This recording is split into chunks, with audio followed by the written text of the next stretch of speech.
keuntungan dan 4 cara anti repot untuk kamu yang mau kerja di Singapura. Apabila kamu ingin bekerja di luar negeri dengan gaji di atas rata-rata dan lingkungan kerja baru, kamu bisa mempertimbangkan untuk mencari lowongan kerja di Singapura. Apa saja keuntungan yang bisa kamu dapat? Apa saja yang harus disiapkan untuk bekerja di sana? Di video kali ini, seorang Satpam ID telah merangkum informasi-informasi tersebut. Yuk simak di bawah ini.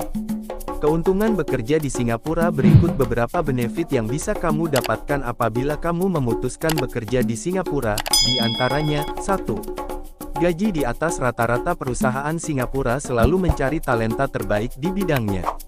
Bahkan menurut Livehack, mereka selalu mencari pekerja berkualitas dari luar negeri untuk bekerja di perusahaan. Mereka pun tidak sungkan untuk memberikan gaji di atas rata-rata bagi para talenta terbaik yang bersedia untuk dipindah tugaskan ke Singapura.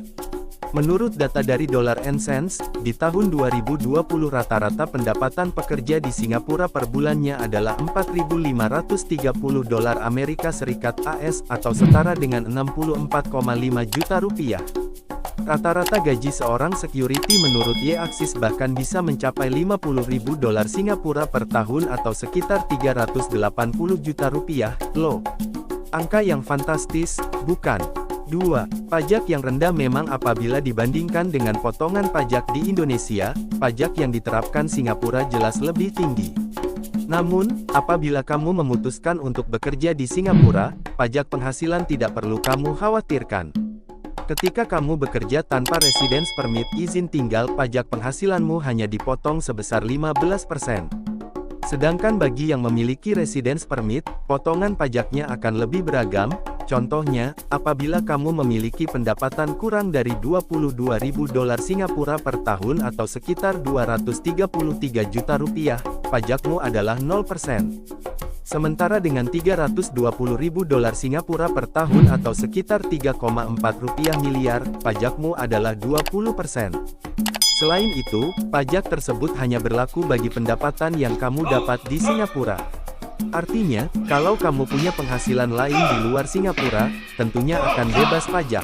3. Tingkat kriminal dan korupsi yang rendah. Mendapatkan peringkat ketiga dalam indeks korupsi menurut data dari Transparency di tahun 2020, Singapura adalah negara yang bersih dari korupsi.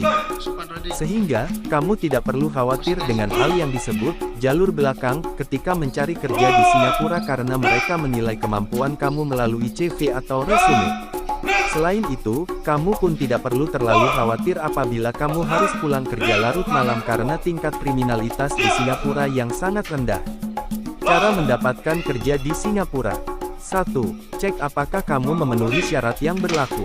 Ada banyak macam work permit yang berlaku di Singapura tergantung kualifikasi yang kamu miliki, yaitu izin kerja profesional, izin kerja skilled and semi-skilled worker, izin kerja untuk trainee dan mahasiswa, magang serta work holiday, izin kerja untuk anggota keluarga dari individu yang sudah jadi warga negara Singapura, izin khusus dengan berbagai pertimbangan.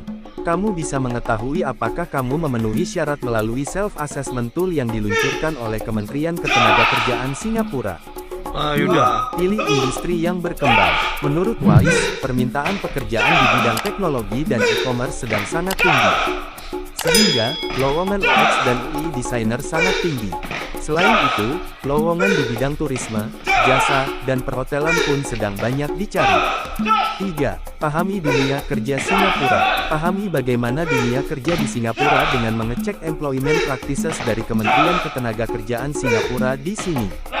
Kamu bisa mengetahui informasi tentang gaji, pelatihan skill, cuti, hari libur, kontrak, jam kerja, dan masih banyak lagi.